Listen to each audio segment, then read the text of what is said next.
Here are some of the reasons why I got the Ledger Nano S Plus. In this video, I'll also be sharing with you the specs and features, the software interface right out of the box. It comes well packed and everything you need to start, whether it's a replacement or a brand new hardware wallet. It includes 3 recovery seed cards, startup guide, USB-C to USB-A cable, Ledger stickers, the Ledger Nano S Plus hardware wallet, and the keychain. I needed a secure, trustworthy hardware wallet that I could transfer my crypto stake assets, NFTs, and tokens from my crypto exchange, not only for storage, but also to send, receive, and trade. It would be a good idea to check the Ledger Nano S Plus list of coins that they have listed on their site to see what's available with this hardware wallet. It includes 2 buttons, LED display with a stainless steel foldable cover. Let's have a closer look at the Ledger Live software interface.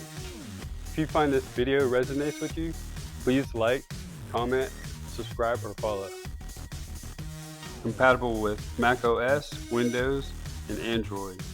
Here we're looking at just a basic setup, but we do have the option to be able to retrieve an existing wallet that was either damaged, lost, or stolen.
If this video was helpful and vibe with you, please visit our product link below in our description for the product information. Also, comment, like, follow, and subscribe for more product videos that we'll be sharing.